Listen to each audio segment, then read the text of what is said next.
follow it up. If Hunter Biden, Go ahead with your main question. I'm here to help. if Hunter Biden successfully gets a pardon from whether it's presidential or from a governor, whichever political methods that are used to get him a pardon, under the law of double jeopardy, he will not be able to be tried again for the same crime. Am I right? Double jeopardy Yes, you law. are correct. If Hunter Biden receives a pardon for a specific crime, he cannot be tried again for that same crime under the double jeopardy clause of the Fifth Amendment. This clause prevents an individual from being prosecuted twice for the same offense once they have been acquitted or pardoned.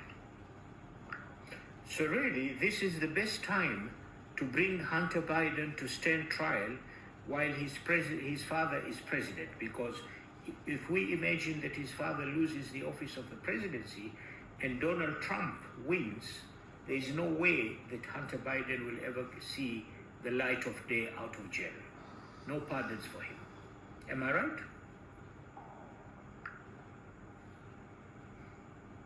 It's a complex situation. If Hunter Biden is brought to trial and convicted while his father is president, a pardon could indeed be issued. However, if the political landscape changes and someone like Donald Trump becomes president, it might be more challenging for Hunter to receive a pardon. Timing and political circumstances play significant roles in such legal and political strategies. So this is the best time to get Hunter Biden off the hook while his father is still president and can get him a pardon.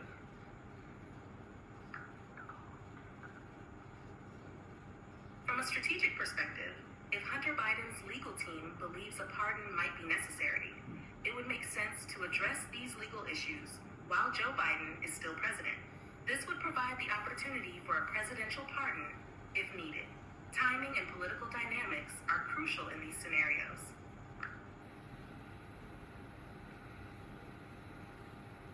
Very well.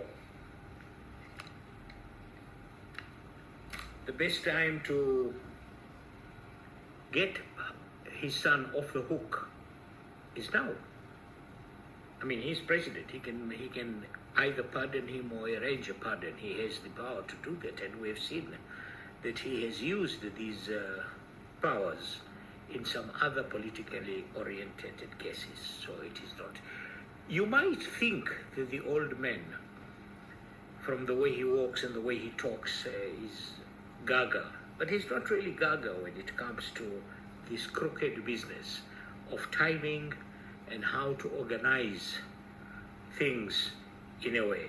And I suppose once he gets off the hook with a presidential pardon, then the only thing that will be awaiting Hunter is civil cases to try to recover all that money that he made out of his criminal life.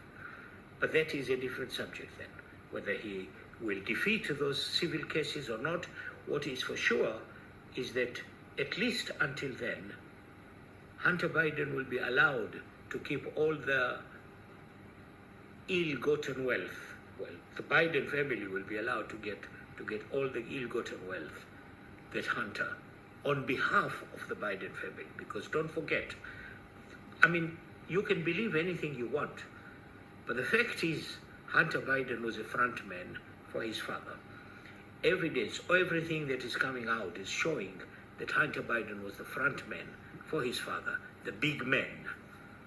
Remember that big man story from with the Chinese telephone call? You can go and research it on the data, on internet. But Hunter Biden being the front man for his father's criminality is almost a foregone conclusion. Here's the thing also. Now, what is being done here, and the games, and the legal games, and the political games, and the criminal games that are being played in the United States are not unique to the United States. They happen everywhere in the world.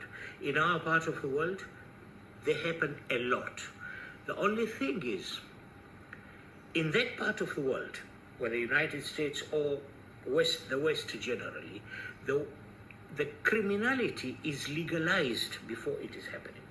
Let me explain that. In our part of the world, if you go to a government official of any level and you want services rendered, you have to pay upfront on the table. There is no question about it being legal or illegal. The issue doesn't even arise. We all know that it's illegal. How do they get away with it? Well, they control the government. They have the army behind them. They have everything behind them. And they make it obvious to you that we are doing this. So what the hell can you do about it? We know it's thuggery, it's vulgar, but it is being done in this way. In the West, it is legalized. You cannot put money on the table for the president or for a minister or any one of these guys. You cannot do that while he or she is in office. You have to wait until they come out of office. Once they come out of office, it is legal now to give them the bribe that was promised to them while they were serving you, while they were in office.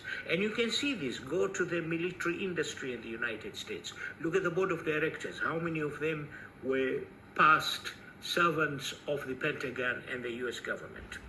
They have to wait until their professional life ended, then they can collect. In our part of the world, they collect while they're still in office. It's a different method. The crime is the same. There is no difference between the two in as far as the crime is concerned. Here we see a US president, a US senator before he became president, a US vice president before he became president, using his son to do the crimes that he wants to do. And then when getting his son convicted in a court of law while he's president, and then he will subsequently give him a pardon, get his son off the hook, and get himself off the hook, and then worry about the civil cases later. That's how it works there. Different from the way it works here. Ours is a vulgar system. Theirs is a very sophisticated system. We don't bother to legalize crimes, we just commit them. There, they have to legalize the crime before they can commit it. Learn that. Ciao.